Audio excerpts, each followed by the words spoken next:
Hello, hello, and welcome to Awaken Your Human Design. My name is Moni. This is my wonderful co-host, Danny. And today we're going to be continuing our Godheads series. And this time we have Thoth and Harmonia that we're going to be going over as we are beginning this quarter of duality.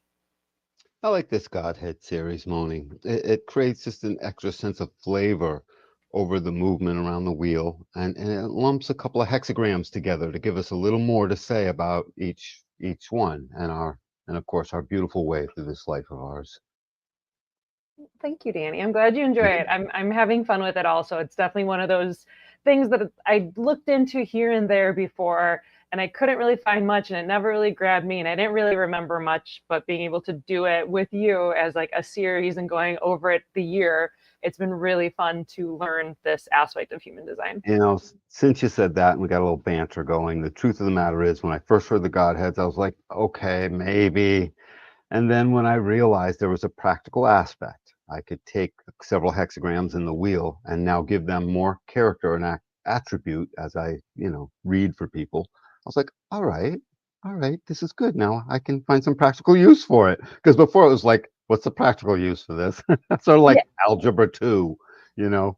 Yeah, it just seems like this weird esoteric thing, but when we actually break it down to the sum of its parts, it actually makes more sense. Oh, yeah. Proving once again, Ra didn't really waste any time, did he? He did no actual fluff that I can think of. Yeah, he doesn't seem like a fluff kind of guy. Nope. Moving on. Well, thank you to everyone who is watching and liking and subscribing. It really helps us out. We love having you here, and let's dive into it. There we go. So here we have our 16 Godheads on the mandala wheel. I love this image, so I love to use it to show what we're doing here. And so we're actually going to be beginning. We started in the green section over here with Maya and then Lakshmi. We went through Parvati and Maat.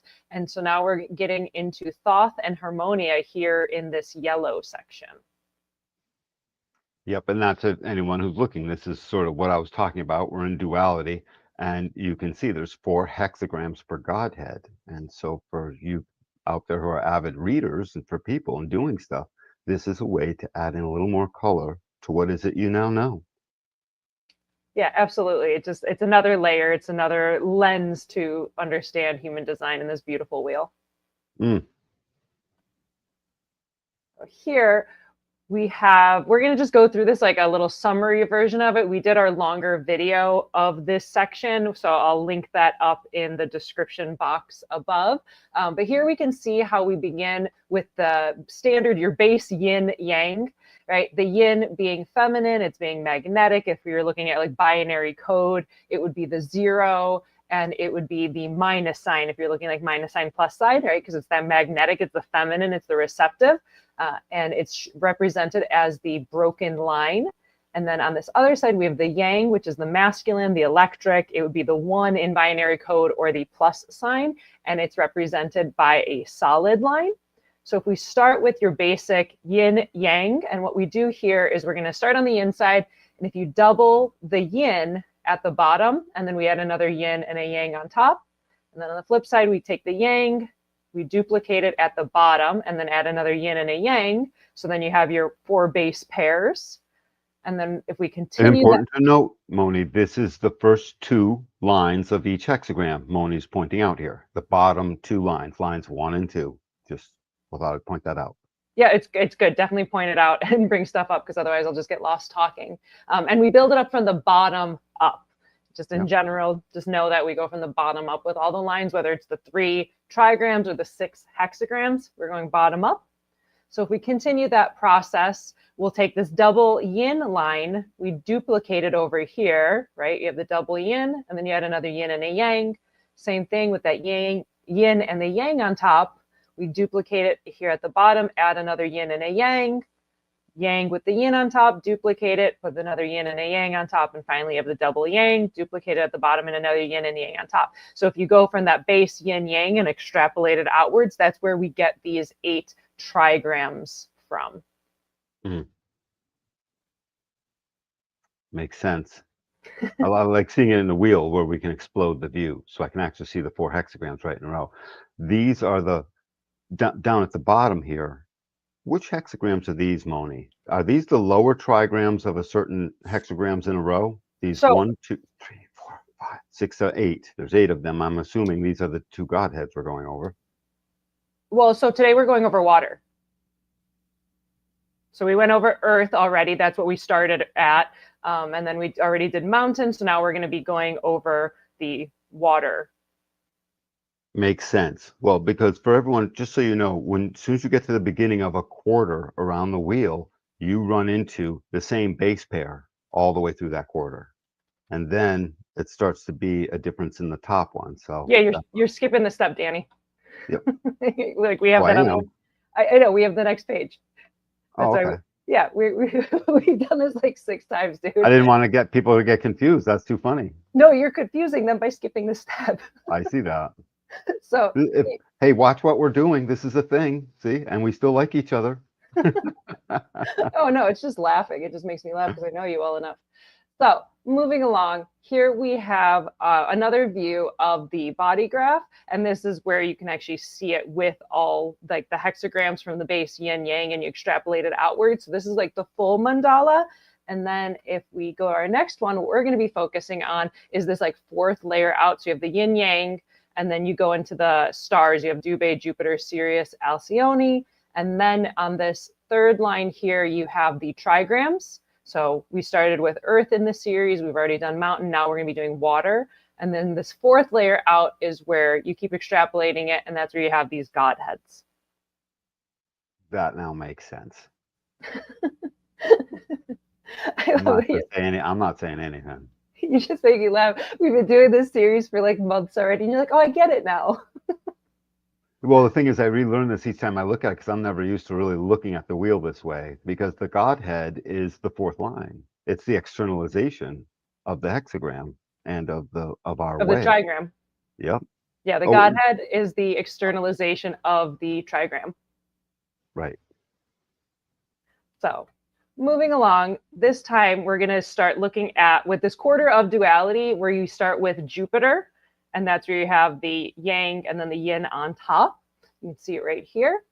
And so if we extrapolate this outward, right, we double the yin and the yang on both sides. And then you add another yin and a yang. That's where we get water and wind. And so Jupiter kind of rules this quarter of duality. And the quarter of duality is about intimacy. It's about finding security and genetic security specifically. And it's this drive of let's keep us going on and getting on. And this is about being great fertile agents that are keeping human life going, and purpose is fulfilled through bonding in the quarter of duality. The mystical theme is measure to measure. So this is about relationships and bonding, right? So the first quarter, the quarter of initiation, it's all like mental and mental inspiration. Then we go into the quarter of civilization, which is about like material form and bringing that mental into the world, into manifestation. And now stepping into this 3rd quarter, the quarter of duality, it's about relationships and bonding. When you look at it that way, it makes it all so simple. You know, it's a nice, easy, obvious movement around the wheel, representing how, you know, genetically how we have evolved as a species. Because you repeat this wheel 100,000 times, you got 100,000 years, and that's much of humanity's evolution. So yeah, it's definitely like, for me at least, it's breaking down the wheel into these chunks and going through it in this very like systemic way is the only way I was going to understand it. Because I heard like initiation and civilization and mutation. Like I heard all these things and I had like a vague thing that it exists in a sense of it, but I never really understand it until I like dove into it with you. yeah, and I'm not the pro on this. I'm caught off guard at each step a little bit, waiting for you to tell me the thing so I can, which is probably healthy for this particular set of analysis. Yeah, let me be strategic. You be, you know, all peripheral with your right-mindedness. Thank you, Moni. Thank you, Danny. So here we have Jupiter. Jupiter rules the quarter of duality, and Jupiter is about expansion, abundance, wisdom, growth through interaction, and broadening perspectives via relationships and bonding. It's this interplay between the self and the other. And purpose is found through connection, whether it's romantic, familial, tribal, societal. tensions and harmonies arising in this quarter of duality. And so Jupiter's influence is expansive and relational, this cosmic force that amplifies, and it amplifies this drive to connect, to share, and evolve through partnerships, and navigating the challenges of dependency and separation, all of those relationship type of things. And so Jupiter is a guiding force of the quarter of duality, illuminating the path of relationship as a vehicle for growth and fulfillment. Tension and harmony, just like the profiles move through each week, as we go through the profiles of the sun, for instance, in the transits. Harmony, 1-3, little bit of tension, 1-4, harmony, snap back to a base one that is now more harmony, a little bit of tension. Human design is filled with this. Duality is what happens after you thought it, built it, and now you're living in it. Purpose fulfilled through bonding, because you don't live in it alone. You live in it bonded with others in one way, shape, or form. Yeah, I like that harmony and tension, that like I almost imagine like a pendulum swinging, right? Or like a clock or something, like TikTok. We're going from harmony to tension. And like any relationship you have with anybody, you're like, oh my God, I love you so much. And it's like harmony and it's beautiful. And then there's a little weirdness and you're like, ooh, tension. And you gotta learn, just as we interact with one another, it's like you're never just gonna have some beautiful, magical, Prince Charming kind of Disney ending in life.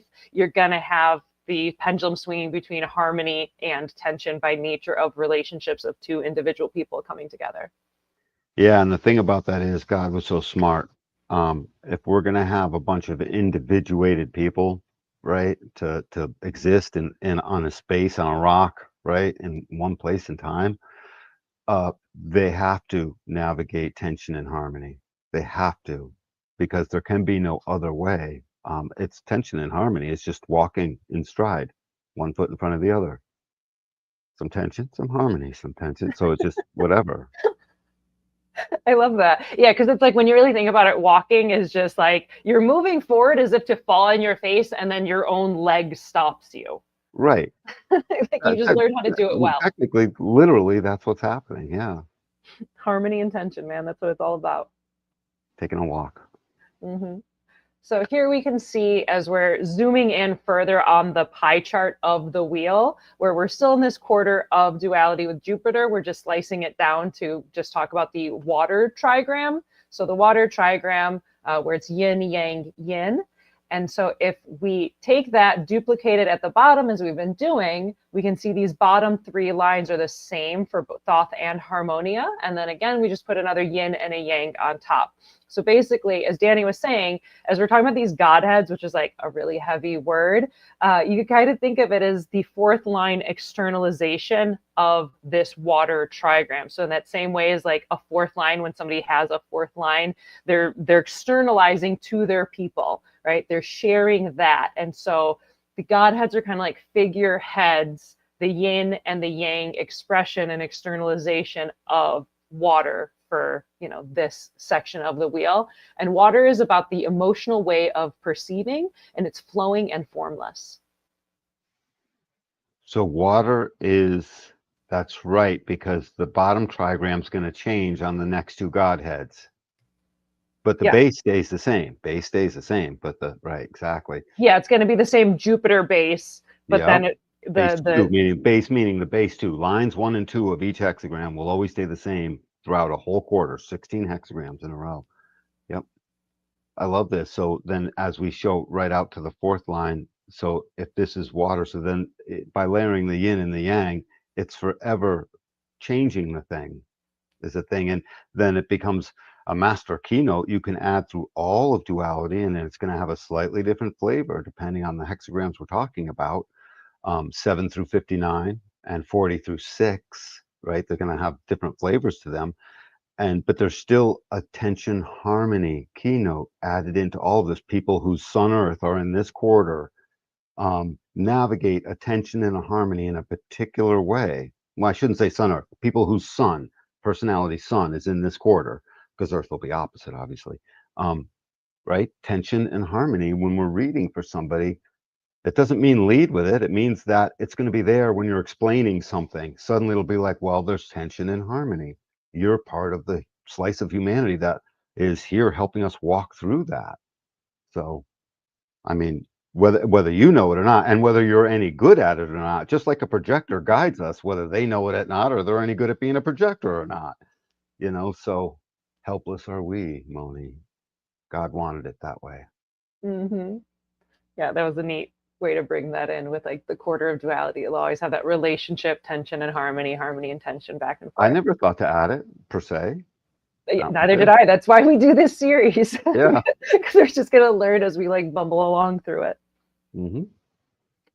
So here we have Thoth, and Thoth is the yin externalization of the water trigram. And Thoth is the Egyptian god of wisdom, writing, and the sacred sciences.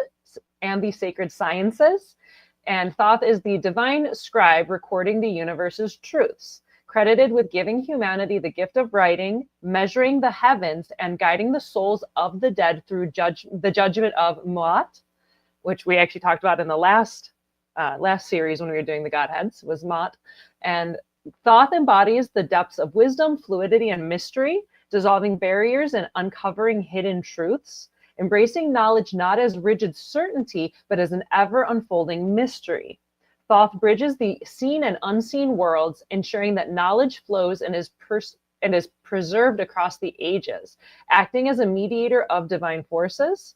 And Thoth calls us to seek deeper knowledge, refine our words with intention, and honor the sacred power of language as a bridge between the divine and the material world. And Thoth represents gates 7, 4, 29, and 59. So Toth's keeping of the books and keeping of the truth is what it sounds like.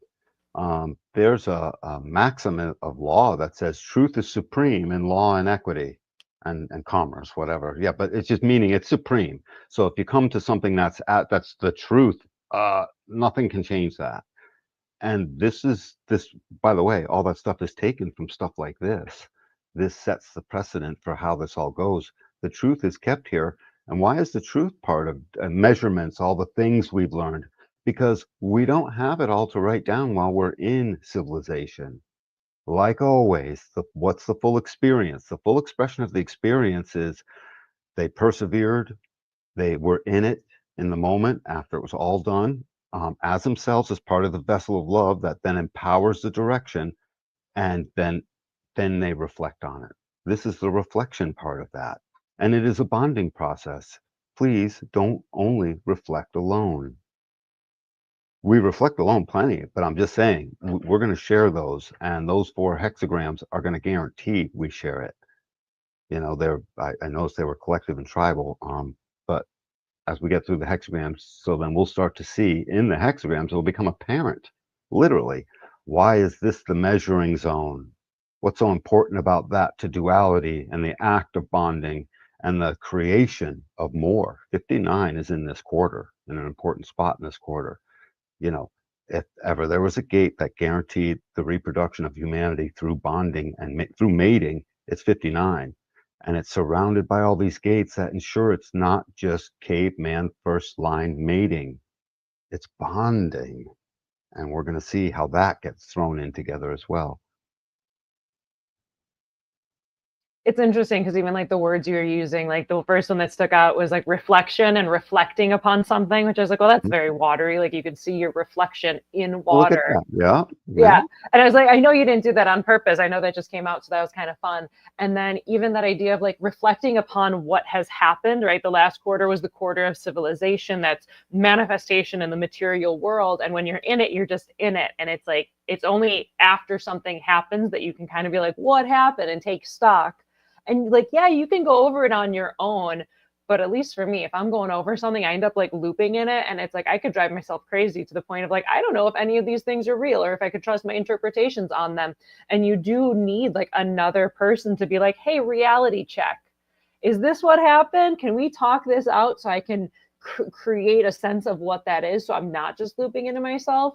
So those kind of stuck out to me, as well as like water is the depth, it's the unknown, it's the formless, it's the changing, right? It's like gate 29 is the abyss. It's like the abyss of the water and the depth of the perseverance.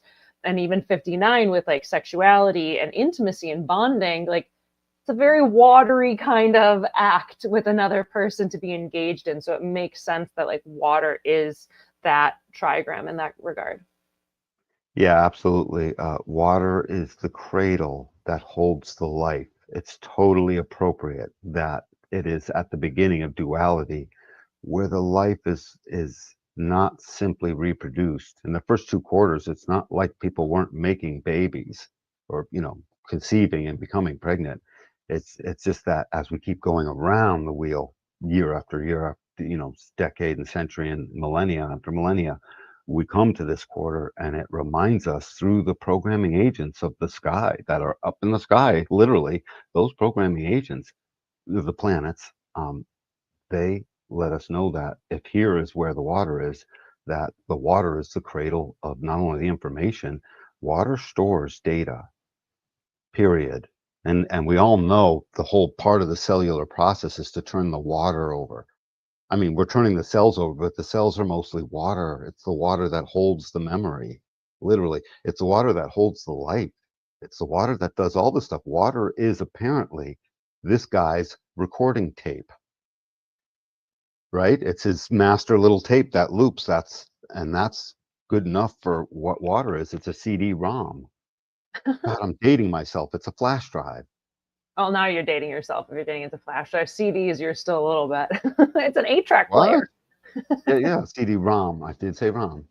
Okay, that did definitely date it a little extra. But yeah, it's like Yeah, you've seen there's like that Japanese doctor, the scientist, whatever, that was doing stuff with Love and water. Beauty Yeah, Love in the and Beauty. If water. you like say words to, Hoshiami or something. That guy was amazing. yeah, it was like a Japanese scientist guy, and it's like he was either saying love and beauty and harmony into this water, and then testing that water, or it was like hatred and anger and rage, and the different effects of like how it changed the structure of the water, which is pretty crazy. I was bummed about one thing, and I want to get into that experiment myself. I just don't have a flash freezer because you got to freeze the crystalline stuff like right away. That makes Um, sense. yeah, you can't just throw it in the freezer. It doesn't work the same way. I tried. I totally have tried. Uh, but Ozzy Osbourne, I grew up on Ozzy and heavy metal, and I thought it was great, and it made me feel good, and it didn't cause me to act out of my vessel per se, but it did appear to make the water grunge out. Yeah. That the guy, he did a thing with it might have been Black Sabbath or something, but whatever, it was like that, and there was some of that stuff that I could see was total grunge, but some of it was so good. Yeah, I think it just depends on each band or each musician or whatever. But yeah, like basically though, the point being is water stores memory, and our bodies are mostly water. So And you know collect when the information of the love or the hate of the people programming it at that time to show what happens to the water, how it distorts itself when you give it ugly juice and ugly juju. It's no good, right? I mean, that's what they were doing. absolutely. Any other thoughts on Thoth? No, but I was blown away when I saw that whole water experiment, and that's what made me realize that, well, the water is the cradle. It's the cradle of humanity. It's the cradle of this consciousness. It's the cradle of this world. I mean, the earth is the cradle of it, but the water on top of the earth cradles everything else for it, It really is. So I'm blown away that water is this trigram. Wait a second, is water's the trigram, not the four? Water's the trigram because it's Trigram, yep. 3, and then Yep. Thoth is the 4. Gotcha. Yeah. Yep. Awesome. Mosey? I can imagine what he's going to be talking about. I'm going to bet that as we read these gates, this guy isn't necessarily Mr. Sexy at everything. He's Mr. Practical, but I don't know. We're going to do the gates and find out. I mean, yeah, we'll do that on the next part as we go through each of the water hexagrams. Mm-hmm. Mosey? Mosey. So I'm excited to see the water hexagrams. I know we're going to go through Harmonia first, but anyway. Yeah. Oh, they're written down on the top like before. Gosh darn it. Danny, I love you. You're such an odd duck. I missed it. Okay. Anyway. So next up, we have Harmonia, and Harmonia is the yang externalization of the water trigram, and she represents gates 40, 64, 47, and 6. Harmonia is the Greek goddess of harmony and accord. She's the daughter of Ares and Aphrodite, Harmonia is both the product of love and war, and she embodies the peaceful resolution of conflict and the unifying force of opposing energies. And this balance of transcending opposites. Harmonia represents structured flow, endurance, power of transformation through water's outward force, directed, resilient, and capable of carving pathways through unyielding terrain. And this is about the journey to understanding, requiring both persistence and surrender, embracing the fluid intelligence that turns chaos into wisdom. And Harmonia calls us to seek balance in our lives, to transform disharmony into unity, and to embrace the tension between opposites as a source of growth and beauty. Opposition and unity. So the first part is simply the act of harmony tension, which we could talk about in a cold manner in a classroom all day long about two different amoeba. But then when we get to actual opposition and then unification, the conflict through the lack of conflict, that peaceful versus unpeaceful. Now these are words that become human to me. That's how I'm reading this. And as they do that, of course, we fall into the yin of it all. And it's so fitting. But to me, this is basically, we're now sophisticating and making more graceful as from a human perspective. What was all these measurements we were taking? That's now, the measurements are important because we speak them, they become. Look at civilization. It was all in the throat. We spoke civilization, and God started with the word. I mean, you can't get any more prophetic than that. It's just obvious. It almost seems scientifically obvious, but we still have to measure that stuff first. But you get what I'm saying. And so here we are sophisticating the measurement part, which is going to be more practical, into the part that now has to feel, right? And it has to navigate in close enough quarters, in no small way, in a tribal way, always, because that's where it starts essentially, where you can smell it and taste it, touch it. It's got to transgress and transcend just harmony tension, and it's got to turn that into this direct, resilient, capable carving out of the obviousness between peace and conflict. It's got to embody a unifying force versus opposition, opposing energies, and more conflict. And the way of these two Godheads is gate 6, the resolution of conflict, or the navigation of it altogether. That's gate 6's name. Conflict. We renamed it friction, but conflict is what it was about for the original I Ching. Mm-hmm. Yeah, and it brings new awareness. Sorry, it brings new awareness to the friction part of the word friction. Yeah, we know it creates friction because you need friction, the passage through. You need friction to create the understanding, right? No friction, we don't know what it is.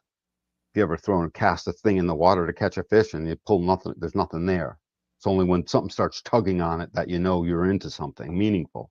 And that's exactly what this gal represents to me. It's just the obvious arbitration in a humanistic way that learns to cooperate with tribal relevance and intelligence through the navigation of conflict and the friction that guarantees intelligence. No friction, no intelligence. The way of this half of the quarter.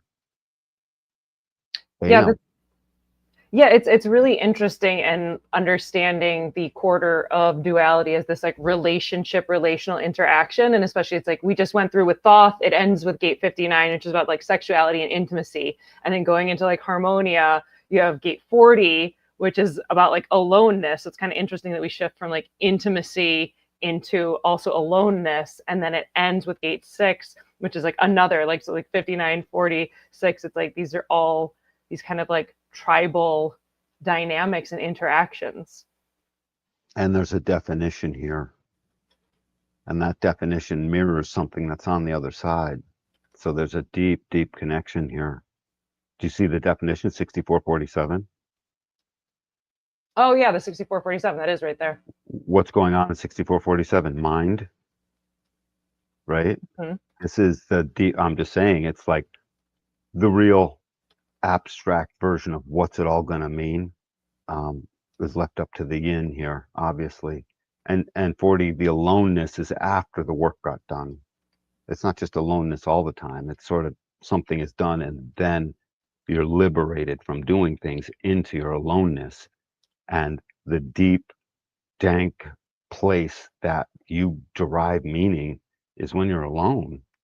And then you go out and you share and you derive some more meaning, and then you contemplate it when you're alone. So I'm so glad that that was the girl's job and not the guy's job, because he would have skipped it all like me. Let's just move on to harmony and everything's great, right? No, Well, we need mother. We need mother to cap off this process, or else it's going to be all messed up. It'll be well, foobar. well, and interesting too, because it's harmonia, so you think just harmony, but it's harmony and discord. It's again, we're going to that harmony and tension point. Yeah, if you take out the H and the R, you've got ammonia. Harmonia is sweet and sour. Oh, Danny. Well, I think that, yeah, that's what that is. That's not my fault. No, you're just, you're finding patterns and things. But yeah, so any other thoughts on Yes, harmonia? they switch. I don't know if is it this way all throughout the wheel so far? I forgot because I haven't paid attention. She gets the yang externalization of it all. So her externalization is very yangy, meaning the way she externalizes is very authoritative, if you want to look at it that way. What's moving outward Sure, let's call it that as way. opposed to receiving? Like the yin and the feminine is that magnetic that's receiving. The So yang is the that guy has electric moving out. right, and so the guy has to steward in the knowledge for its safekeeping, and that's very often keep us safe. That's a yang thing, right? But at the top of his line is the yin, Yeah. and it's just a protective thing. So he's got this one protective job of the Library of Alexandria, for example, and then she's got the yang job of throwing it out there, all from the sense of water, which is the cradle. So here's the cradle, taking it in and then spitting it back out. And it's been cleansed. Gate 6 has fire. It has fire. It's pH. It can make it total acidic and burn it up that way, or it can make it totally basic and burn it up that way. It's our stomach is fire, acid is fire, pH creates that. Gate 6 cleanses through fire, just like gate 12 can. Gate 12's second line purification will blaze the thing on fire to purify the area once and for all before it's in the mood to finally do something. Gate 6 will blaze away the entirety of the bonding process, the theme of the purpose of this quarter, if need be, through the act of friction, which creates fire. Rub two sticks together, you'll find out. And gate 6 is the gatekeeper. It's again back to it's the way of these 8 hexagrams. Absolutely. So that was That's the intense. yes. The continuation of our Godhead series. And I know the comments are a little like what is going on. I know the Godheads are super esoteric and kind of weird, and that's why we're diving into it, because I was like, what the hell are the Godheads and why did Ra make them a thing? So I know it's an odd thing for us to be diving into and hard to kind of grasp onto it. But yeah, like the purpose is definitely we're going around the wheel, right? Like we're going along the wheel as where we are currently, because we're about to go into like gate 29 and then 59. So we're in this quarter of duality. So these are the energies that are kind of swimming around us. So that's why we're diving into this series, because it is weird and esoteric, and I know it's strange to follow. But yeah, that was just part one, because now in part two, we're going to be going into specific hexagrams. But did you have any final thoughts on the Godheads, Danny? Well, just that if you're into the human design sciences, just allow this to be layers of keynoting. Ra chose to use the colorfulness of this concept called Godheads in order to help illuminate this process. And he also recognized something very specific. The glue is line 4. The change agent is line 3. So 3 changes it and 4 keeps it glued together enough. That's just a basic function of that middle binary. And so there's a reason he gave the Godheads to line 4, so that he could use them to describe and externalize what the heck we're talking about. And in fact, we're carrying on that tradition right now. Just blah, blah, blah, blah, blah, blah. We're just talking heads, Moni. We can't help it. And that's glue to our world. We need it.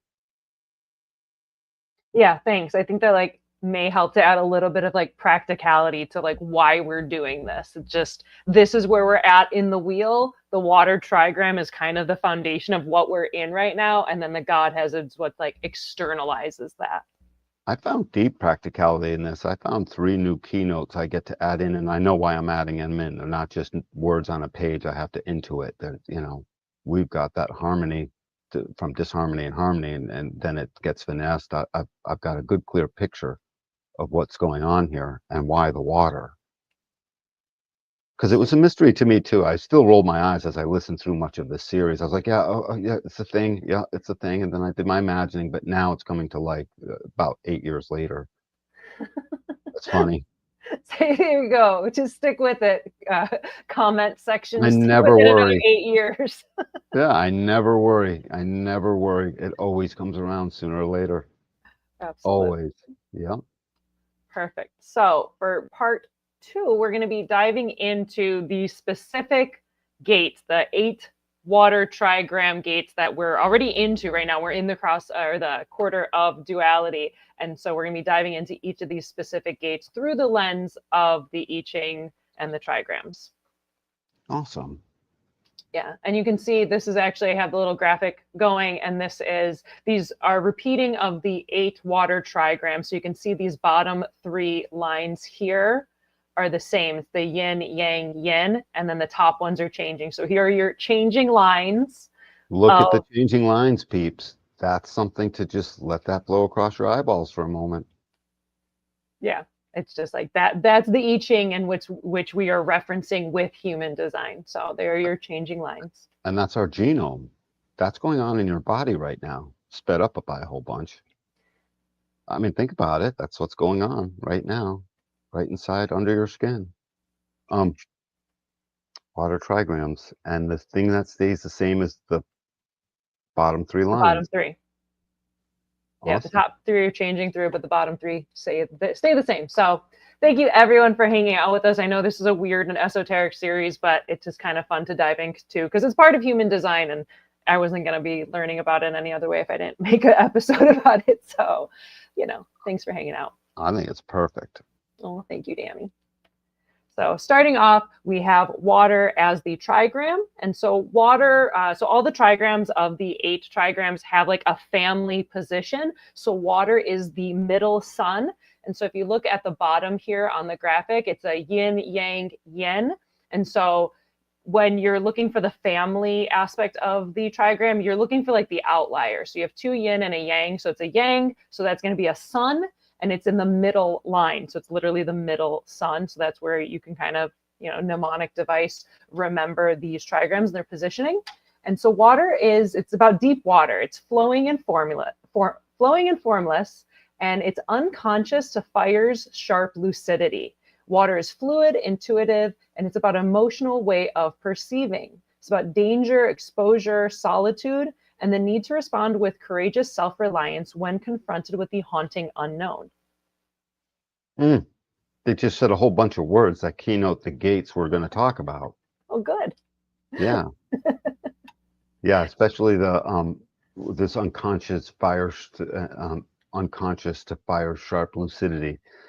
So it is unconscious. It's holding deep waters. Again, it's holding all of this information. I like it.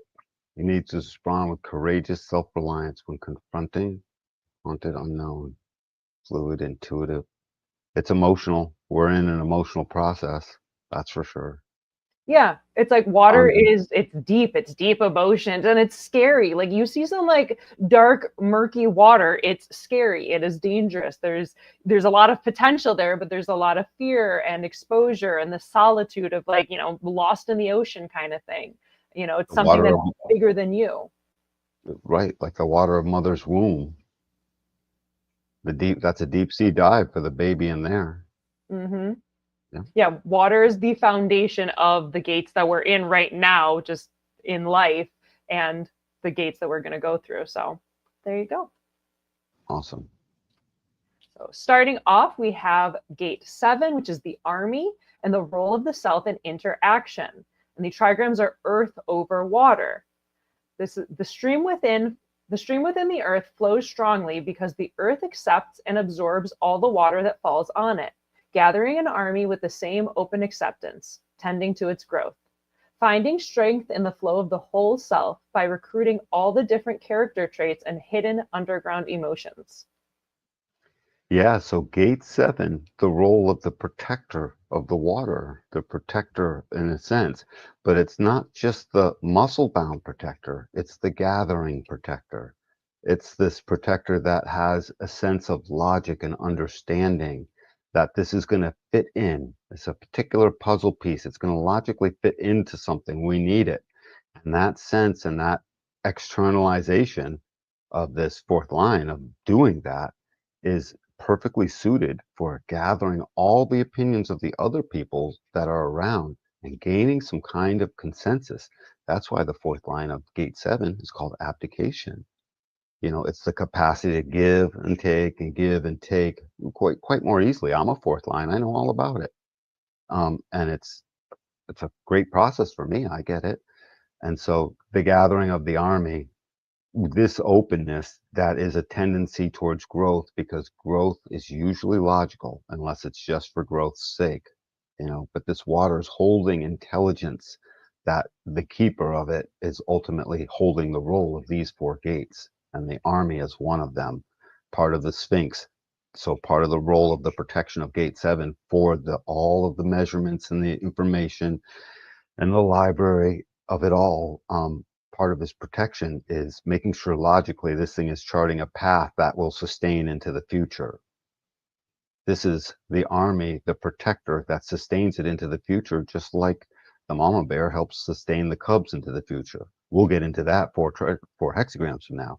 Right now, Papa Bear is just extending and protecting the terrain such that there can be something to move forward into. So these are archetypal roles that fit right into the archetypes of yin yang and male female that we know of today. The role of the self in interaction. This becomes skilled interaction, right? You can't just punch the other guy in the nose. Now we've interacted. Do as I tell you. I mean, you can. It's just probably not going to work out very well for. Just that they don't tend to work out as well unless you end up being so righteous that the other guy says, "I guess I see why you had to punch me in the nose." That can happen, and that might even happen here. But that you need consensus of some sort.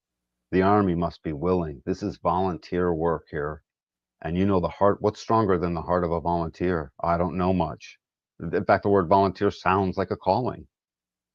Yeah, and you have to be nice to your volunteers. Like, I've been in many situations where it's like, I'm volunteering. Why am I being yelled at?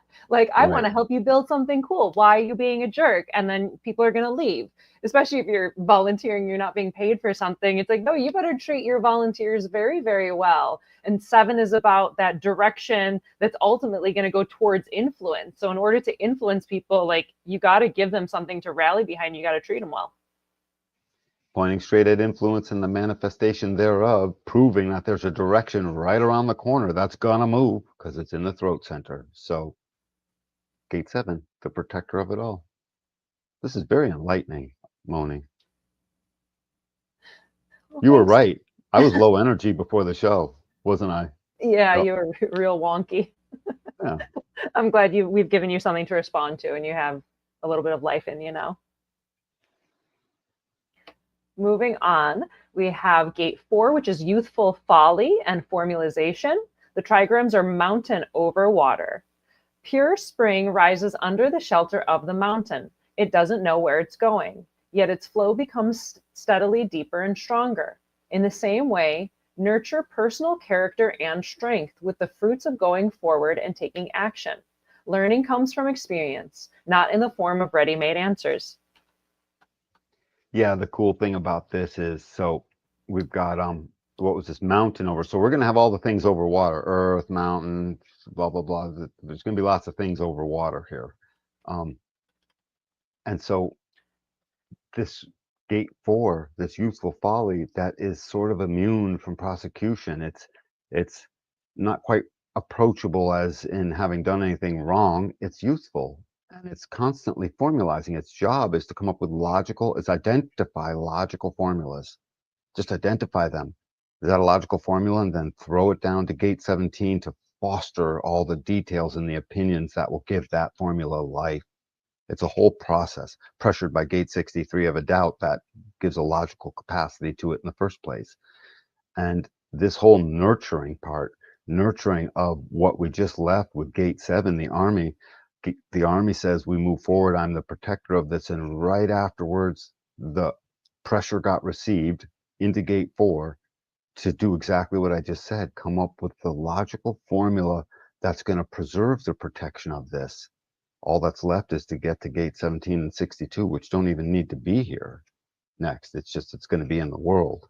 So these two things sort of bookend each other, 7 and 4, in a sense, as it creates direction moving forward. So again, the protector of the information now has something he can go tell his sweetie, yeah, no, I figured it out. We know what we're doing, essentially. This is the, I think we know what we're doing part. 7 is the, we're about to go do, I have a consensus. And 4 is, I know what we're doing. I mean, I can see what we're doing. It's logical. And I'll share that with you so you can see it too. So that's Youthful Folly. What's the headline above it? Youthful Folly in the book. It's something about you can be a weirdo, you can even fall apart, and you're beyond reproach, and no one's going to call you out for it. It's not this gate doesn't. You don't have to worry about being called out because you start out a little goofy in your youthful folly. So the line for it is the energy to beguile and succeed despite ignorance, freedom from retribution. Retribution. That's what it was. Yeah. I kept saying prosecution, but close enough. So yeah. Yep. To beguile. To beguile. This is a great partner for 7 to do all that water work with. In the memory, in the knowledge, containing the right and the wrong. That's half of the knowledge that's held, after all. It's not just the knowledge of how to build a building or whatever, 2 atoms crushed together. It's right and wrong. The army is about the formulas that create a path towards right and wrong, towards more. When we know right and wrong, it's easier to have more beauty. This is a guardrail for our pursuit of the beauty and the harmony and the communion with the other, with with a protected tribe up through all of that. So yeah, it's interesting also, and just like trying to vibe into the water trigram and the mountain trigram, because water is that like unconscious, it's the unknown, you don't know what's going to happen, and then mountain is about like stillness and reflection.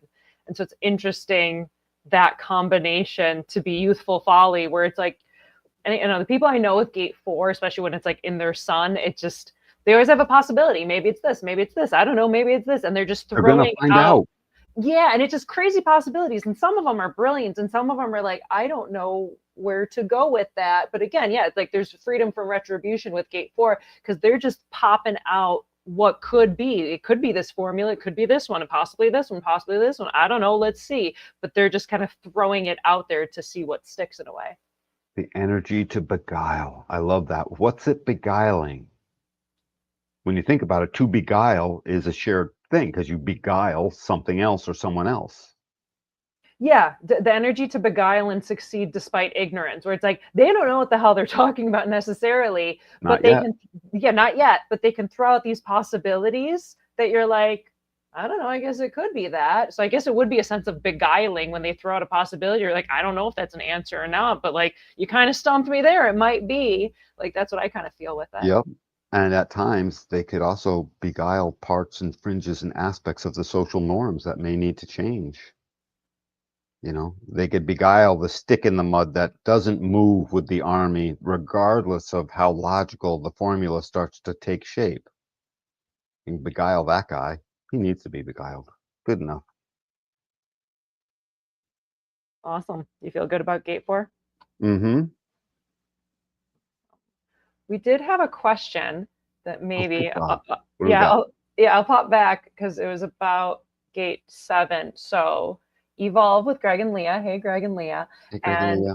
Yeah, one of them wrote, I have the whole channel 731. I have lived most life not in emotions. Am I learning? And I'm learning to dive into those for growth. Is this gate about speaking your emotions? So in the comments, I kind of wrote, I feel like there's like a little nuance between like solar plexus emotionality to be differentiated from the water trigram, which kind of has an emotional vibe to it and is the foundation. So I was wondering, maybe you can give us a little of your Danny magic on that. Yeah, no, 7 isn't necessarily clarifying the emotion, but since emotion is part of our way, 7, the army, and gaining the consensus, by definition, if you're dealing with humans, you're gaining an emotional consensus. You can't have any 3 humans together and not have an emotional definition. It's so rare, it almost never happens. And by the time you're a group, then people are already defined emotionally for sure. So the whole navigating, lived not in emotions. You've lived in plenty of emotions. You have, Greg. It's just you're starting to find them. But in this whole channel, the contribution becomes you learning to dive into what is going to end up making logical sense, because now you know gate 4, whether you have it in your body graph or not, is part of the want of gate 7. So the first trigram of these 8 creates the want, and the last one, gate 6 of 8, um, creates the way for the want. And everything in between is going to help describe that, the want to the way. And that's how this wheel moves through tension and harmony, the want and now the way. And for you, 7 becomes a distressful want because you don't know if you're going to get it. But if it's logical and there's a consensus and there's enough people inside the army to see the way, then the want becomes the want, your want then becomes the way. And by the way, when your want becomes the way and something you wanted and people get along on it, that is emotional for you. That feels emotionally satisfying. That feels emotionally full. Whether you have a gate 55 or not, all of humanity is imbued with the master keynote, and we all want our spirit filled, and we all want the sense of our cup running over. That's universal. You know, if our cup's full and whatever that means to us, that thing that gives us goosebumps. Gate 7 is the protector of that. So you also have emotions of deep senses of like protectiveness and want for the measurements of right and wrong to be really good. So you create that in your life, or you fail at it at times and then see that you did so and then recreate it right again. Um, does that make sense? I think that was Greg I was speaking to, right? Or was that Leah? I think Leah is the one who's commenting, but then she'll Oh, reference Greg because she also hilarious. wrote, yeah, she wrote hilarious. Greg does this all the time and he has the whole channel there, but I feel he's always saying things he thinks he knows. That's definitely true. You don't know. No one knows. No one, I almost swore. No one No one knows knows anything. nothing. No one knows nothing. I mean, very little. Although we're supposed to speak with the energy of I know. But the thing is, the army is so sensible, if it's really awake to its nature, that it will abdicate. I thought I knew. I guess I don't. Right? That's the wise man, the wise woman that just allows that to happen, even if it hurts. And by the way, it doesn't mean you're like super good and not at doing that and you allow it to happen in the moment. You might still have a certain kind of feeling, a certain kind of way about that, but within a day or so, you let up on it instead of never letting up on it, or years go by with conflict and tension and no harmony. You know, this is the keeper of our harmony on its way to gate 6, which is the arbiter of the bonding. 6 is the arbiter of the bonding. I judge thee worthy, we shall bond, you know. It's like that's gate 6. Yeah. She also said that Greg has the 463 channel, which is fun because we just went over gate 4, so that was fun. You let him speak in his voice, I know. Wherever there's individual definition in your body graph, doesn't matter where it is, there's a sense of knowing. That's what it's called, the knowing circuit. If he's got a 24, a 43, a 23, or even an 8 or a 61, the expression of I know now wants to be there, especially 43 and 23. He's got any of those. And then so, and you do too, though, Leah. It's just everyone's got their I know. You're supposed to say, no, no, this is that, and speak in a voice that is I know. Well, they do love speak with the energy of I know, and they love that. Oh man, I love you too. Awesome. Thank you for answering questions. Thank you, Greg and Leah, for asking questions and hanging through us with that esoteric, the Godhead stuff, because I know it's a little funny, but I'm like, no, we'll get into something more practical, I swear. So, ready to mosey? Mm-hmm. So, moving on, we have gate 29, which is the abysmal and the gate of perseverance. And this is water over water. So, this is like super water. Many small tributaries flow together to create a broad river. Many small commitments flow together to create a powerful character. Just one extraordinary leap of faith is not enough. By acting consistently, create continuity of principles that people can depend on when all else is in flux. Repetition is a way of conveying a message to others, also convincing and changing yourself as you learn more skillful ways of thinking. Like the water, it carves out a course and creates its own momentum. It's so good because all the water's coming together, creating the abyss for the abysmal. The abyss is not to be seen as a bad thing. It's just a deep pool. And we call that mother where I come from. I mean, that's what I'm referring to. And that deep pool, this creative continuity of principles, well, that's tribal language. And it's also logical language. It's all mixed up with itself, which it's supposed to be. Um, Gate 29 is not in the logical circuitry. However, its commitments are not in the logical circuitry, but the abstract nature of let's get into this thing. And that's why it says many commitments put together, not just one great big one. It's not one great big beautiful bill. It's many bills put together to make something just right, you know? And so, yeah, that's funny. This is, I committed to this. Oh, I said yes to this. The perseverance, and then suddenly it creates, just like all the choppy little waves in the ocean, sooner or later create the big wave. What do they call that? The rogue waves. You know what I mean? Out in the around the Horn of Africa, where it happens an awful lot. Ships will be like, and the people on land will be like, that doesn't happen. They won't believe until finally people start capturing it on film and on radar, and they're like, oh, I guess it does. Many things chopping together. Every once in a while, it comes into a confluence and it raises up into a 40 or 80-foot wave. And that's what's happening here with all these perseverances. And if you notice in this abysmal where it's down low, it's preparing itself to physically do what's going to happen in the next 4 trigrams, which is steward that. This is still the protection of. There's a locker down here with an important combination, and the protector from Gate 7's army has the key and the combo to it, and you ain't getting it. And it's you're not getting it, and there's not going to be any bank heist here while this guy's on, on the scene, holding the importance of the information. And it's the character in the abysmal and the abyss of the commitment in the first place that shows the character. The commitment gives the character of 7 its face in a way. And what else does it do? Fourth line, it externalizes this commitment. Once again, the glue. It just keeps pouring the words into the theater, into the arena, such that ultimately we see why we persevere. Yes, Father, I see why finally on year 39, why I've persevered in this desert onto year 40. It will all be worth it in the end, or something like that. After 39, after 38 days, what was it, 40 days and 40 nights or something like that?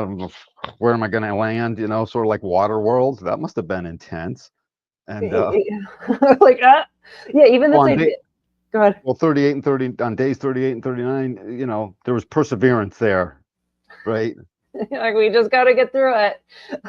That's like sense of like water over water when you're in the deep of the deep. It's like, I don't know, you jumped off of something and you're just like stuck in some water and you're like, well, I guess I'm just in it and I have to persevere, because it's persevere or die, persevere or Right, drown. Like, right. I just have to deal with this abyss, this depth of the unknown, and just make it through, because that's what you got to do. Because what other choice do you have besides drowning, which that's not fun. And it's our capacity to do that. So everywhere in the quarter, the sacral will always add its distinctiveness, its perseverance, its sustainment, and its power to do so as a response, meaning in the now. It's always available in the now. And this is clearly the first entrance of this in this quarter, right? Gate 29. They're all powerful. There's no most powerful. Even 34 isn't the most powerful in a sense. They're all wicked powerful, It's like a favorite donut. They're all my favorite donut, Like, so whatever. They're all great. So That's what this abysmal is allowing. It's allowing this protector to have logically gathered the forces, including the force of himself, to measure and create the measurements and create the protection of this measurements as it moves on into the next four gates, which again will take all of that stuff and turn it really into the right bond. This is bonding, and the next four hexagrams will be the right bond of bonding. I don't know if that's true, but I think that's what we're going to find out. Yeah, so these four gates that we just went through were still under like Thoth as the Godhead. So it was the yin externalization of water. And then moving forward into the next one, it'll be this yang externalization of water. So let's see if we could.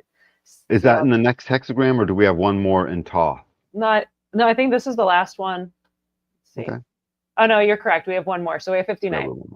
You ready to dive into 59? Oh, yeah. Awesome. So here we have gate 59, which is dispersion and the gate of sexuality. This is wind over water for our trigrams. Wind moving above the stream stirs and disperses it as water vapor, reminiscent of the fragrant steam that rises from the offerings and nourishes the spirit. This is the real substance of things, inner flow of committed offering, message and influence spreading outward. What is established with offerings will endure. What is built on rock crumbles away. What are you building on? Yeah, the windswept water, I think we dealt with a little bit the other day. The wind carries the information. It's about dispersion. And the wind moving across, it stirs and disperses all the things that are part of the water. In fact, the wind carries the clouds and creates the rain, or it's part of the rain process. Yeah, and so 15, go ahead. I was going to say, wind is subtle yet far-reaching influence. It's like you don't notice it until you're like, there's a hurricane, right? Right. But it can also spread the seeds and like plant trees, miles away and stuff like that. Right. Wind and water, they go together in this particular hexagram, in this particular way, at this particular point, because Thoth creates the dispersion zone. What he ends up handing off, the way of these four hexagrams starts with the protector and basically the understander of the knowledge, right? And then the way of this four hexagrams at the end, the way of it becomes the dispersion of that. Send it out everywhere, essentially. And where does he send it out everywhere through? He doesn't send it out everywhere. The next four hexagrams do. And they also send it out and pull it back, right? There's your yin and your yang, your negative and your positive. Out it goes, back it comes, and there is. It's like the tide. Yeah, absolutely. Just like the tide. And there in that tide, there is dispersion. And that dispersion is primarily the sexuality of it all, because bonding creates babies. I mean, just period. That's what, and we're supposed to do that essentially. So 59 becomes the dispersion and the capacity through our sexuality to go ahead and understand that bond is going to be there. And what happens after you have sex, 2 seconds later, the girl is telling you there's meaning here. If you want to talk about archetypes, and the dumb guy is like getting clobbered over the head, coming to realize there's meaning here. We don't have to go through that process with these two. The Godhead number one totally got it. He was prepping for the meaning. This Godhead represents the program. We're the ones that get confused about the program and act like ding-dongs. But the Godhead has it right. He's got all 7 hexagrams pristine. He is that thing. And he's handing off through the archetypal act of how we've been handing off through all of time, through a sexual encounter. And this sexual encounter isn't just like 2 ships passing in the night. This is bonding. It's tribal. It's got gate 59, tribal. It's got a definition in here. 59 and 6 are what's coming up in this 8 hexagrams. So we end up with 2 full definitions. We're thinking about it, putting it all together, making sense of it, and then we're bonding. This part of this quarter, these 8 hexagrams, first half of this quarter, has a very particular way. And it's mental and it's logical and it's bonded, and it's in my mind, it's ruled by mother. Yeah, and you kind of got me going where it's just like sex is far more important than what we've like started to treat it as a society. It's become this very meaningless, not special hookup culture kind of thing, where it's like every act of sex is an act of life or death. Like there's potential life, there's potential death. Like you can create life, the woman can die. Like this is like such a serious thing that we've really just thrown out the window. And I think we're starting to realize again that you can't just have meaningless sex and have things be okay. It always seems like a fun idea until it gets really, really weird and hurt feelings are hurt and like bad things could happen. And I like this like end line where it's what is established with offerings will endure. What is built on rock crumbles away. What are you building on? Like the who you choose to be intimate with really will have huge impact on our lives, like who you choose to be sexual with and create life with. And even if you don't, like how many hurt feelings are, you know, oh, we were having fun and then it got weird and then you don't talk to that person anymore. So there's so much more seriousness than what we treat it as. Right. And we miss the whole point of this way, of this part of the quarter and these parts of the quarter of moving between conflict and tension and harmony and peace and bonding, successful bonding. We're learning that here. So just trust the forces in the program. This is wicked important to us. I strongly suggest anyone who's trying to say it's not, stop pretending. It is important to us. It's okay that it's important to us. Let it be so. You know, it enriches us in so many ways. So yeah, the sexuality from gate 59 is simply the sustaining act that is a constant invitation to bond and bond as yourself. 59 sustains and generates that wave of that need. And thank God it's gate 59 in the sacral and not something else. You know, imagine if it were the quiet voice of the spleen, you know, right? We know it's safe. We know it's good. We get it. That's wicked intelligent, but I keep not hearing it. Right? Glad it's powered by the oomph of the sacral. Yeah, thank God. Moving That on. was, yeah, that was God's design. I firmly believe God made all this stuff exactly like this so we could have this conversation finally. So I he mean, could experience us getting it like he gets it. yeah, I mean, there's too much of a program for it to be an accident. Like, Yeah, no one accidentally creates something so intricate. It's not like, whoops, I made this really intricate clock. Like, no right. one just stumbles into that. Like, that has to take so much effort and so much planning and so much like divine creation that if there's a program, there's a programmer. If there's a creation, there's a creator. It just stands to reason. That's funny about the clock. Yeah, a pile of metal didn't turn into gears and fall on itself with pins and cotter And pins and turn insane into a clock. accuracy. Yeah, Yeah, it was exactly. insane accurate and turn into clocks. Yeah, right. It's just, oops, I tripped and it became yeah, it doesn't happen that way. Yeah. So I would imagine there's a lot of Fun. planning into this program that we're in, and there's a purpose for us to go through it in the way we do, which is why it's fun Mm. to go through the body graph in this way, where it's like it is like this divine clock system. Mm. I'm ready. Awesome. So now we've shifted into the Godhead of Harmonia, where we can see this fourth line here is the solid yang, where it had The been boss yin. has arrived. So with gate 40, which is deliverance, and the gate of aloneness, the trigrams are thunder over water. Imagine air after a thunderstorm, clean, clear, tensions released. Humans do the work of thunder and rain through forgiveness. Action can spring forth from fluidity rather than a rigid stance. Forgiveness frees us from the bonds of inevitability. A line crossed need not mean there be retribution. Punishment doesn't have to follow from crime. Rare, we're truly forced to respond or obliged to make up for our own past mistakes or omissions. Yeah, the thunder over the water does clear it out. And the thing is, so there's a thunderstorm and there's all this stuff. And if you'll notice, every time there's a thunderstorm or something, usually there is a moment where it stops and starts to clear everything out, which becomes the keynote of this gate of deliverance. Deliverance is delivering us from one condition into another. And generally it's into rest or some kind of contemplative aloneness that is not the turbulence of the thunder. That's basically what that is, and it's tribal, and it's the voice of aloneness that can be a nihilist, that can absolutely go mute, say nothing, that can tell 37 on the other side, which is emotional, no or yes.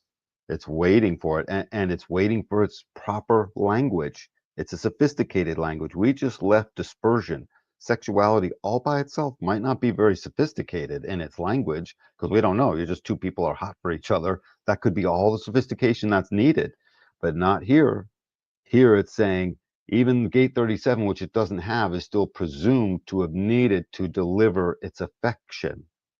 This is about the receipt of affection as well as the capacity of the ego to stand up, beat the drum, and do some work. And make sure everyone else is doing some too. You know what I mean? And be the example of that, such that you can't not do something or you'll stand out. The tribe's very good about not having to say much because you just don't want to stand out that way.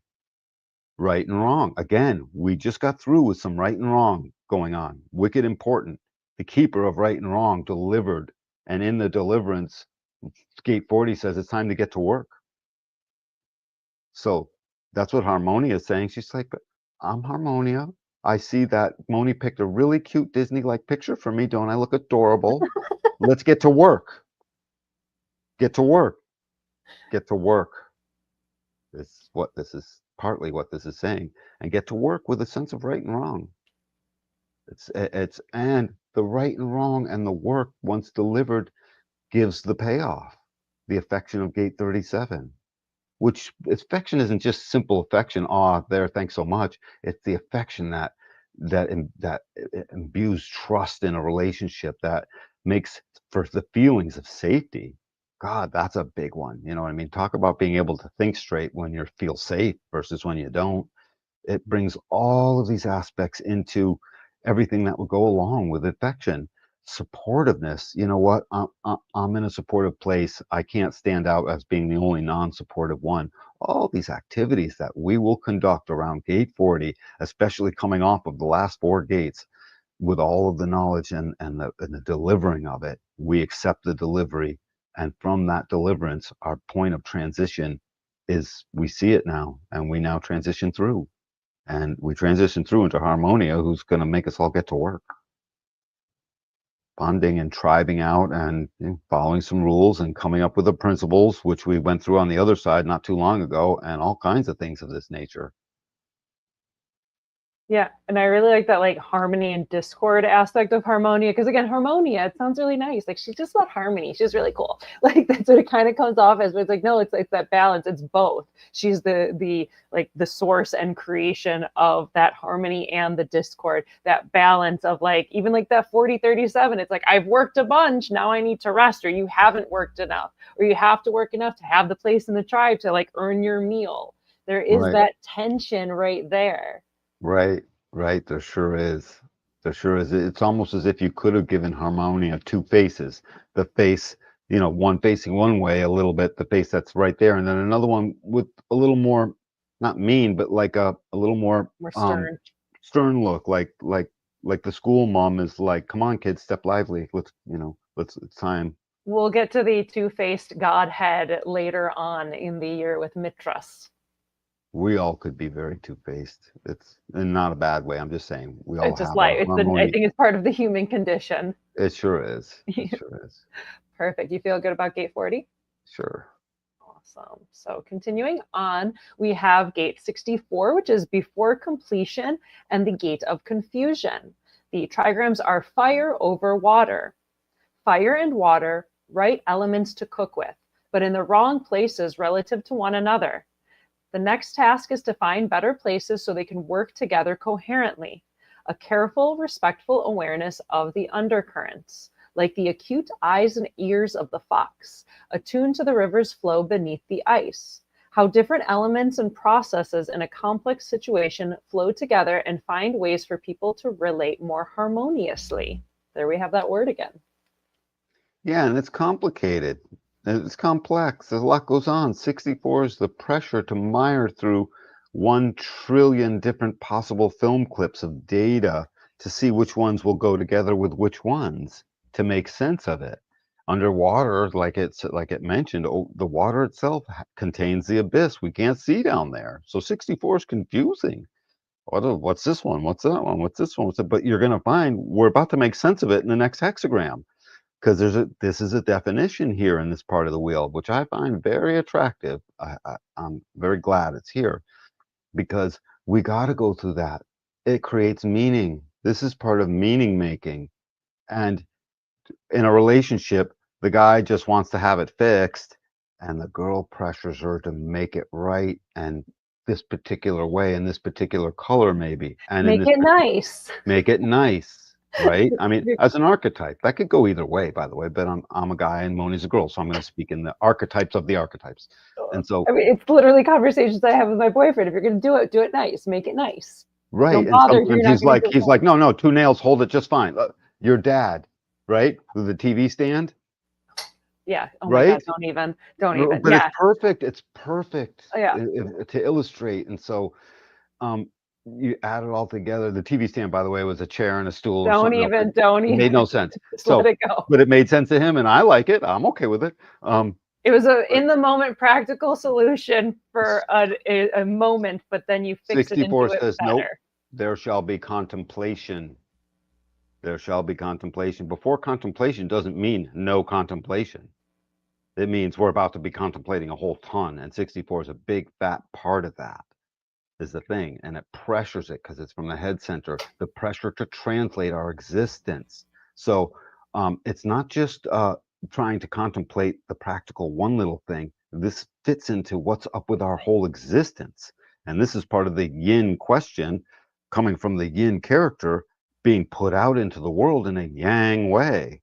It's a really good mixing up here of how things should, can very well go together. Ultimately, we got to go through this process to make sense of where's the beauty going to be. We got it with the right and wrong part. That was 4 hexagrams ago in that section of this order, of these 8 hexagrams.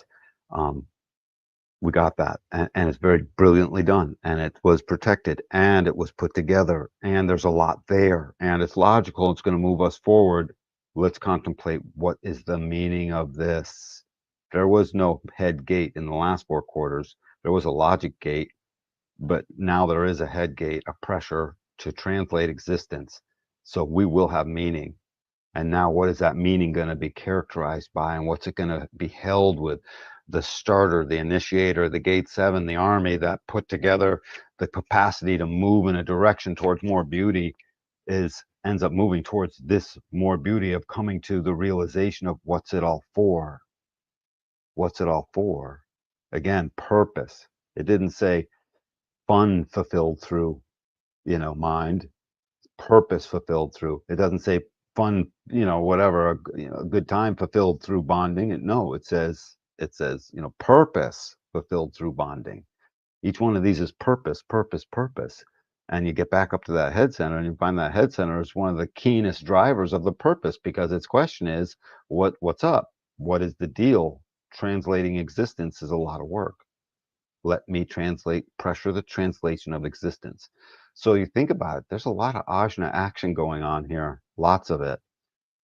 With gate 4 and 47 is what's coming up, and this is the stuff that is going to get spoken out soon enough, but it's 64 simply says, we're going to contemplate the crap out of this, and confusion will give way. It will give way to more beauty, and it tells the guy, stay put. Don't go anywhere. This is part of an emotional process. This is all connected to the emotional awareness. 64 all the way down to gate 56 is very much seen as part of that, because that whole abstract circuitry goes right down the human experiential emotional wave process. So I'm pretty good with what this is doing here.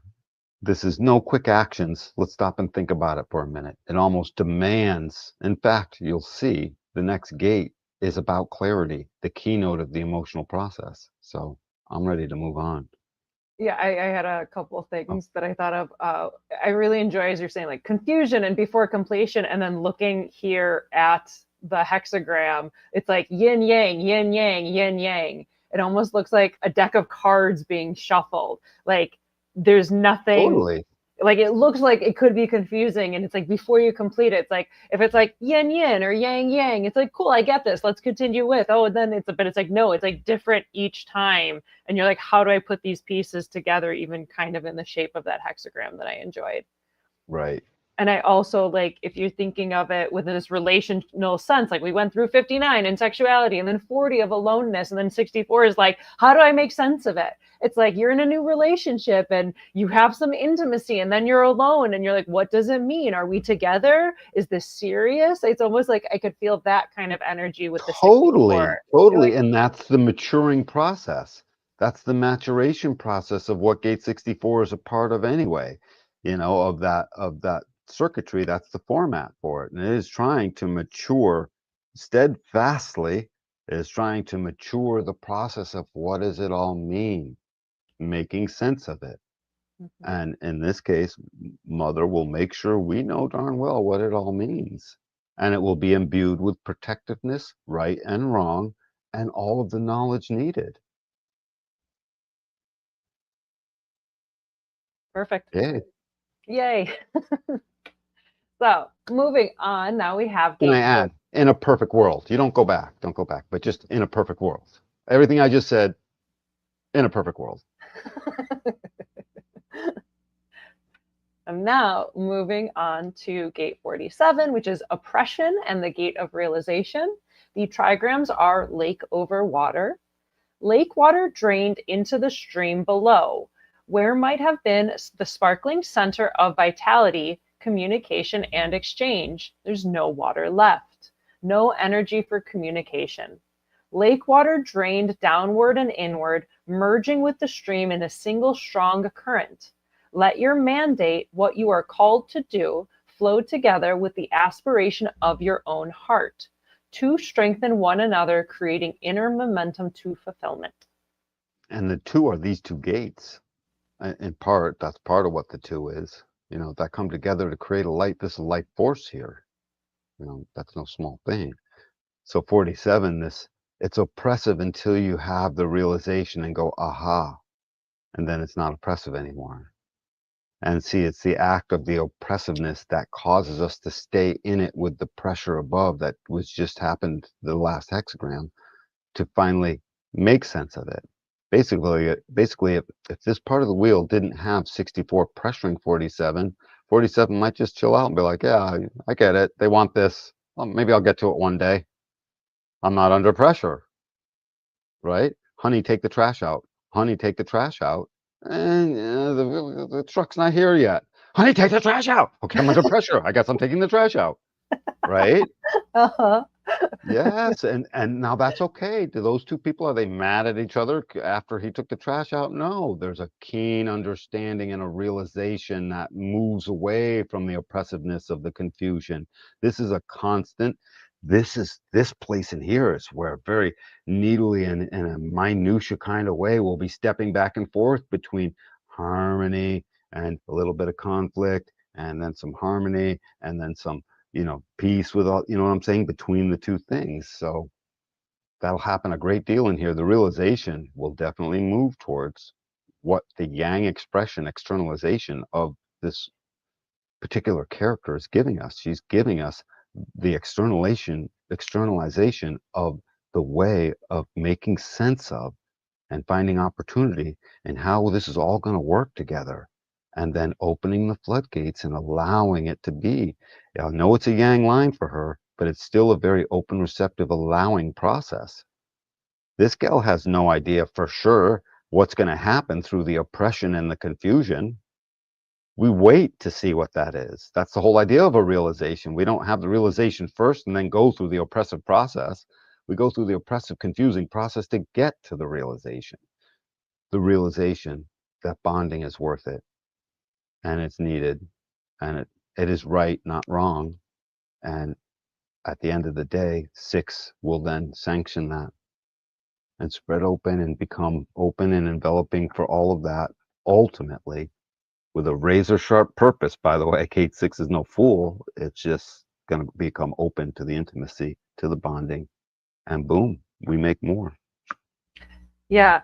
And I wanted to kind of dive into like the trigram and the images because it's lake over water and just I don't know if you just see that and you don't know the background of the trigrams, you're like, what the hell is the difference between lake and water? Because there's obviously like an overlap there. But the difference is so with lake, it's like abundance and it's like joyousness and like lotus flowers in a koi pond as opposed to like the deep abyss of water. And even this description of like lake water drained into the stream below, where there might have been a sparkling center of vitality, communication, and exchange, there's no water left. So it's almost like this abundance and this joy, like the oppression would be like this abundance and joy is just draining out of your pretty koi pond. And it's just like draining into this like watery abyss. There's like almost confusion. There's no energy for communication. The lake water drained downward and inward, merging into the stream in a single strong current. And so I could see that like oppression of like, oh no, my koi pond.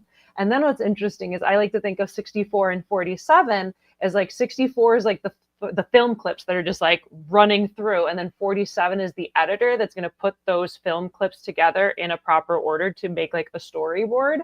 And so it's like that initial oppression of like the abundance of the koi pond of the lake being drained out, and then actually learning how to merge it together into a single stream to create that storyboard and to actually merge the lake into the stream without it coming from a place of like loss or fear or like you're losing the lake. It's like, no, we're just merging it into a new story. Yeah, this is the place of mental clarity or not. So, I mean, that's what ends up being here. So we still needed our mental process. You know how we're always saying in our, when we're reading for people and just talking generally, it's like, the not self mind, mind doesn't make the decisions. No, but our brain system and the mind and the actual genetic process that we go through of being confused and then coming to realizations through the act of feeling a little bit oppressed by the pressure of the confusion is something that builds great wealth within us, great emotional stamina within us. Clarity is a powerful place. We see that in the emotional wave. Clarity in the emotional wave creates a condition in humanity called steadfastness. We become steadfast. It's not an ego thing that just powers through and can and will do. It's a steadfastness that simply is. So that's what this is giving us. It's giving us ultimately the realization that we'll move into the next gate. Perfect. I like the idea of going to work and then coming to the realization of what it all is for, ultimately. Perfect. Ready to mosey to the next gate? Mm-hmm. So now we have conflicts. We're actually coming to the end of our little deep dive and the end of Harmonia's influence. So gate 6 is conflict and the gate of friction. The trigrams are heaven over water. Water flows downhill, away from heaven. Inner momentum diverges from immutable laws, pulled away by the flow of emotion, in dispute with how it is.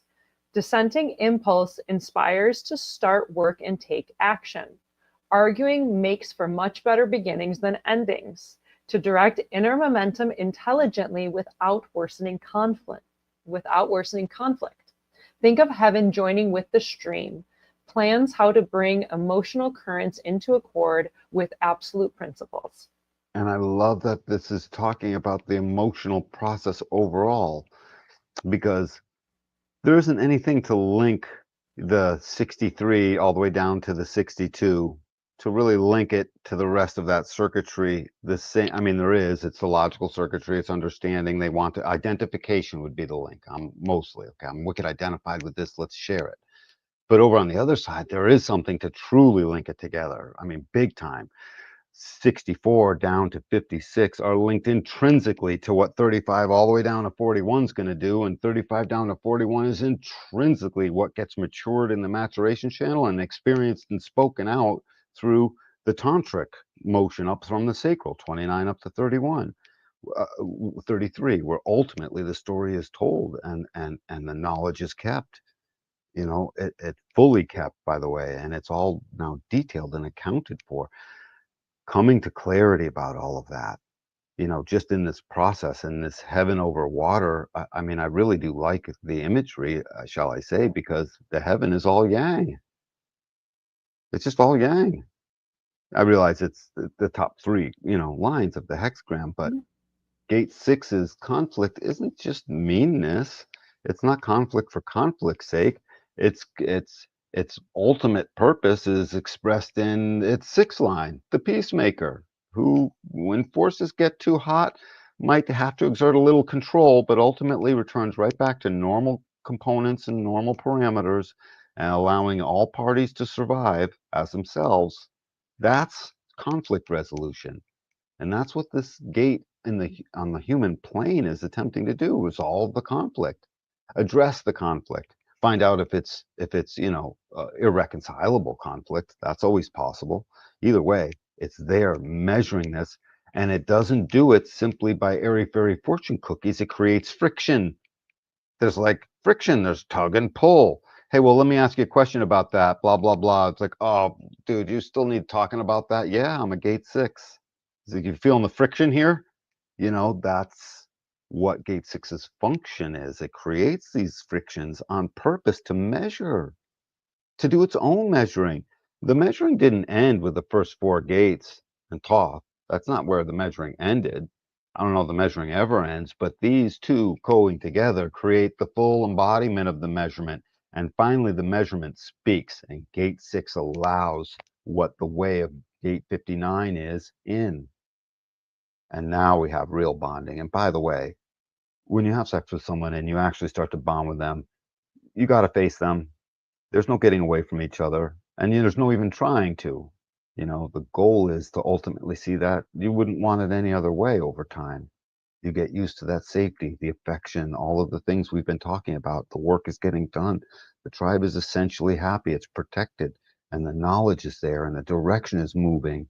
It's all here. This is like a perfect, tumultuous little setup for the rest of bonding that does, in fact, finish, creating the life on this planet and creating the bonds that we make with people. I find it very interesting when we get into the next couple Godheads. It's all in the spleen. Mhm. Bonding as an instinctual process. Gotta love it. So here we got bonding as a logical process, bonding as an emotional process, bonding as the process of tribal work, bonding as a logical process that wants to march forward. That doesn't sound very bondy, but of course it is. It Oh yeah, I is. mean, you have to plan your life You with have to plan somebody. and bond with the guys that you're marching forward with to protect. All protecting things is it makes great bonds. All these things make the bonds, Mhm. and so, and then finally the bonds get put into place, and somehow the instinctualness, intuitiveness, judgment of the spleen give us the rest of the quarter. I just find that very interesting. I Well, don't know what I want to say it means yet, but I know I'll know when you take me through those gates.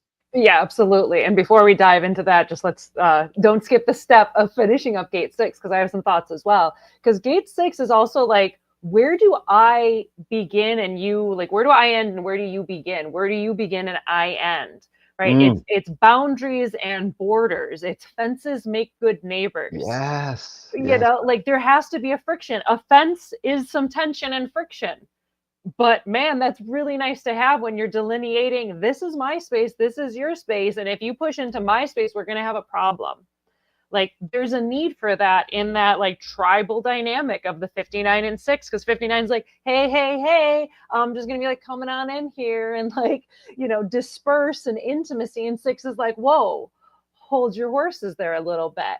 Like that's gonna happen in intertribal dynamics and romantic relationship. And who's that guy coming by my daughter? Like right, right. there needs to be that, because intimacy is such a serious life and death act. Like we've It really become so is. removed from that with technology of like birth control and whatever. Like we are totally disconnected to like what life was really like for women 60, 75, 100 years ago. Like we're so disconnected from like that level of reality where it's like it is very serious and it is life changing, and it could destroy a family. If a young girl is left pregnant and some guy leaves, who's going to take care of that child? Who's going to support them? Now that's a burden on the family. Like that's where all these kinds of things come up from as a means of protection, especially for like young girls and families and whatnot. And so that friction and conflict of gate six is necessary of, where do I end and you begin, and how are we interacting, and what are those dynamics? And yeah, having like a good boundary is very important, because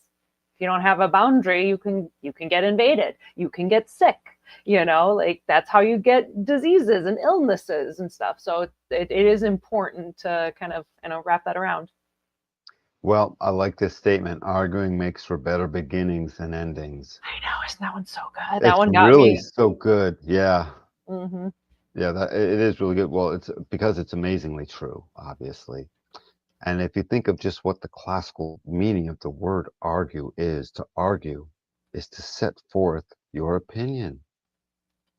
That's all it was. I argue this, da, da, da. And the other guy or gal says, well, maybe that, but maybe this too. It's called talking. you know, that's what argument really is. It's talking with your own opinion at hand. And to the degree it differs from someone else's opinion, we call that argument as somehow something bad and conflictual. Well, there is friction there, just like you said with the fence.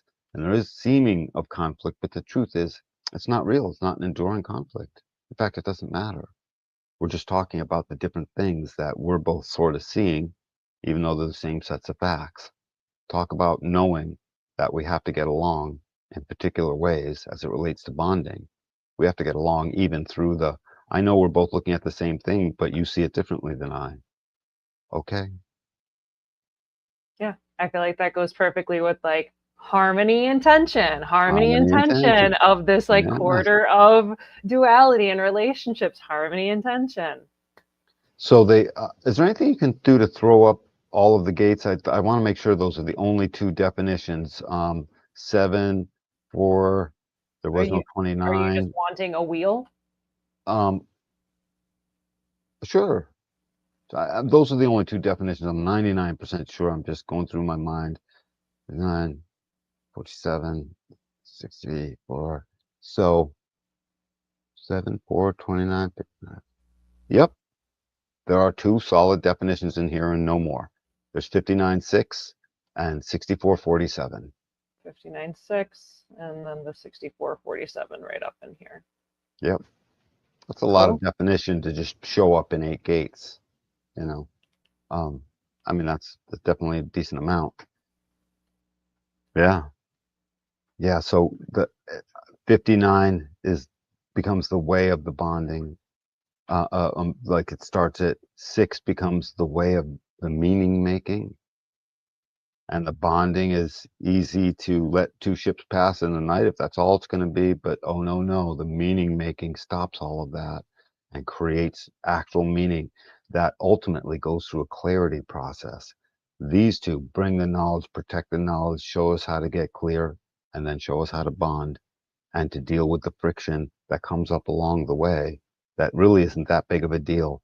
99.999 times out of 100, two people fight about something, and a little while later, it didn't matter.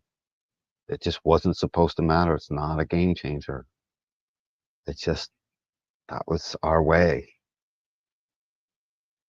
And if it were up to me, I'd like to hurry up through all of that too. It's like, come on, yeah, whatever. You're right. You're fine. Or you're half right, half wrong. Just go with it. Just let's forget about it. You want to That's part skip of that that's step. yes, that's part of the process. And mother sometimes will let it, and sometimes she will not.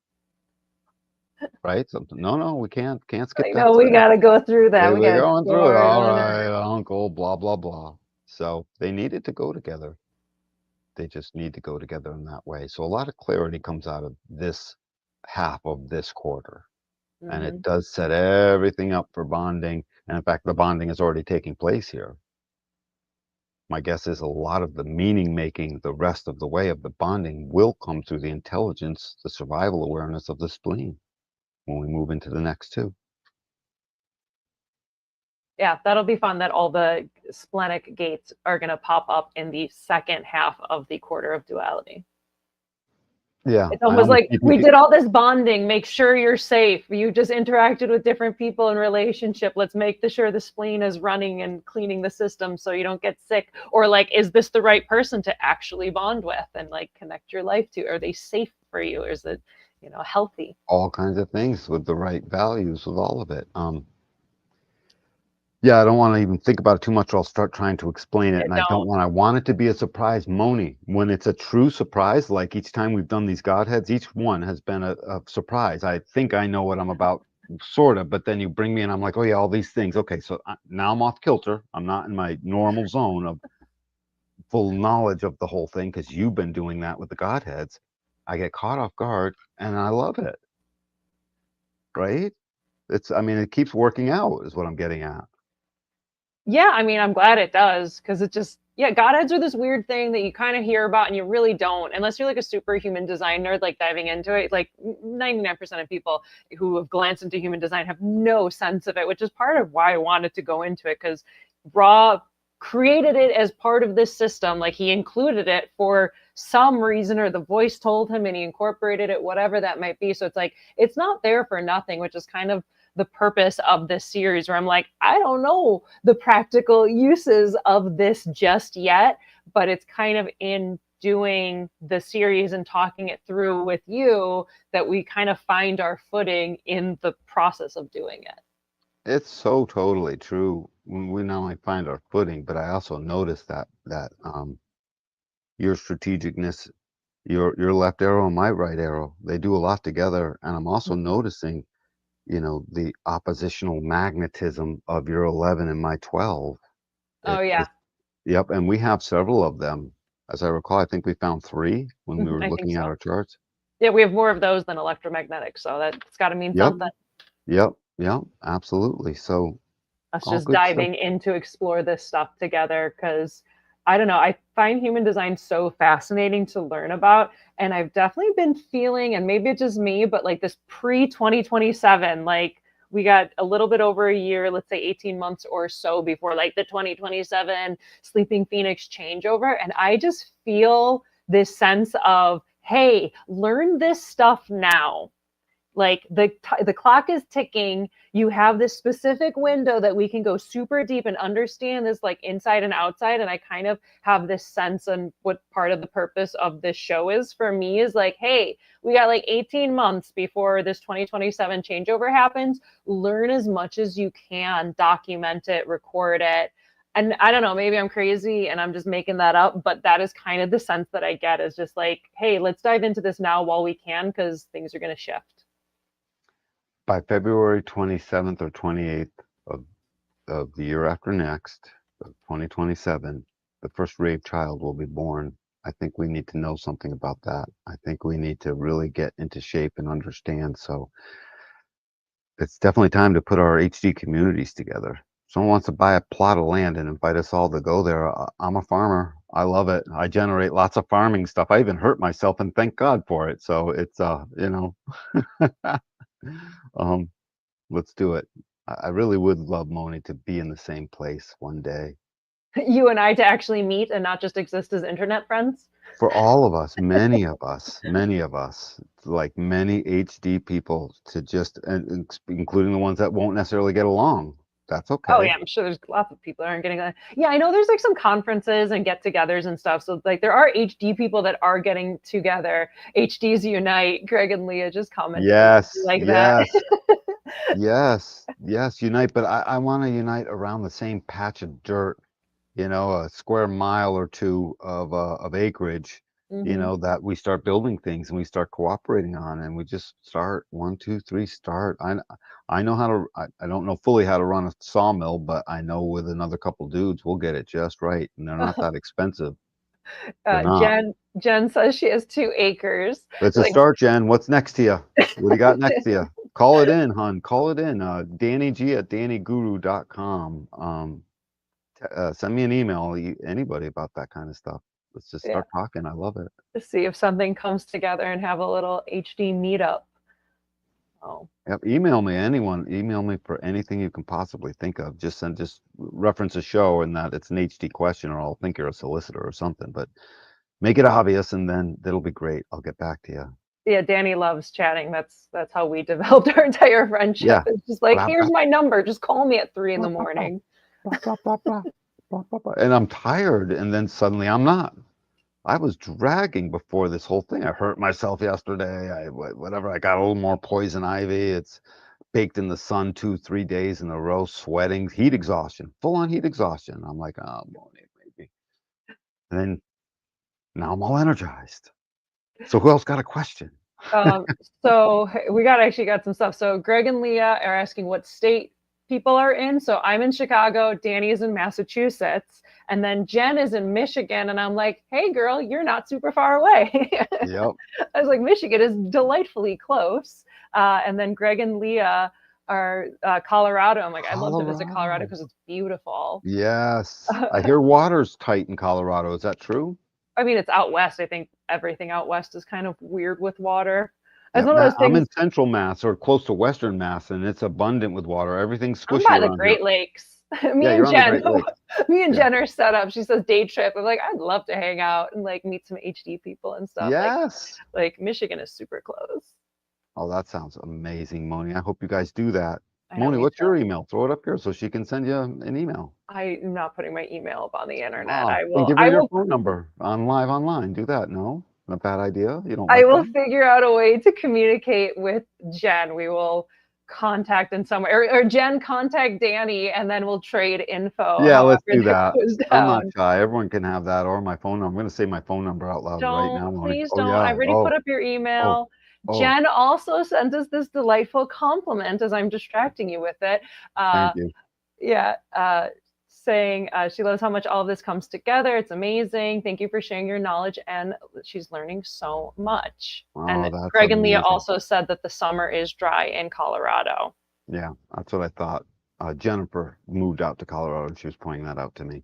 Mm-hmm. I just didn't know if it was like everywhere in Collie, but yeah.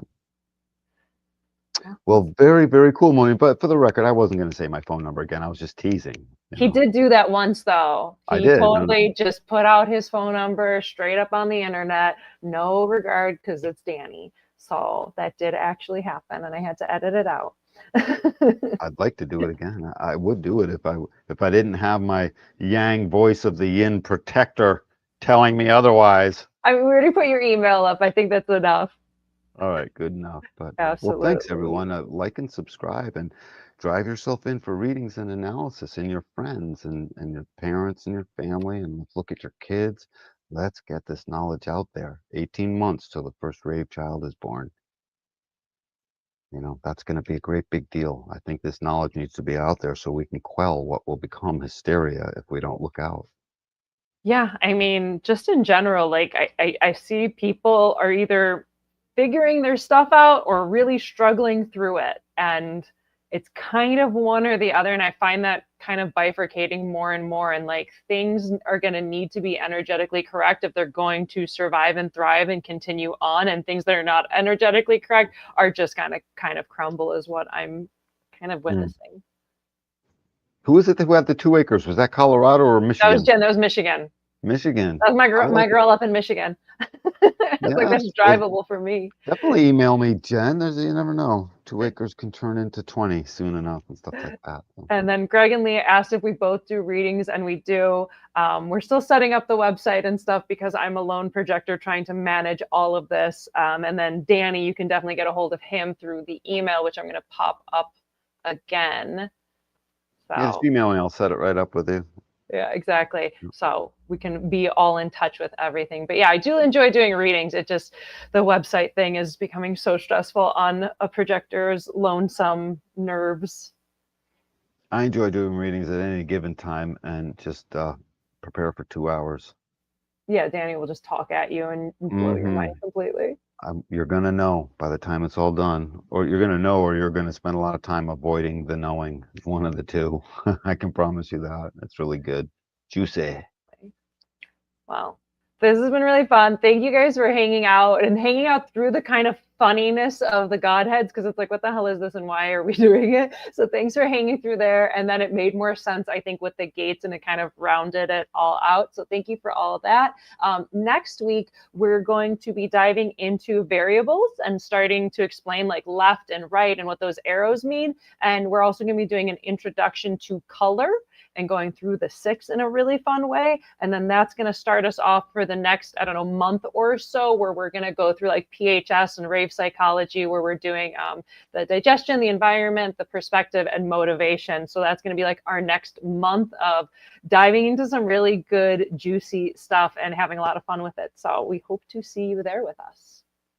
All right, everyone. Love you so much. Catch you on the next round. Thanks for hanging out. We'll catch you next time. Bye. Indeed.